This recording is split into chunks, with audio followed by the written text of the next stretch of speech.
Nagtataka ka din ba?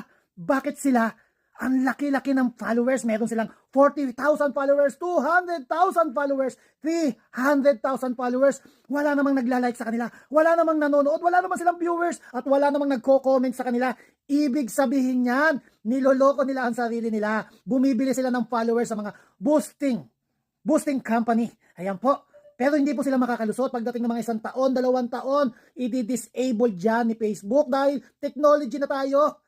Alam ni Facebook yan. Sobrang dami lang ng gumagawa niyan kaya iniisa-isa kayo. Kaya pag nakita nyo yung malaki ang followers, malaki ang fan base, pero wala naman silang viewers, wala naman silang likers, at wala namang nagko-comment sa kanila, ibig sabihin yan, fake. Sinifake nila ang sarili nila. Kaya wag na kayo bibili ng mga boosting na ganyan. Masasayang libo-libong pera ang sasayangin ninyo. Kaya wag na kayong bumili. Sayang. Sayang. Iiyak ka lang sa uli. Pambansang chup-chup.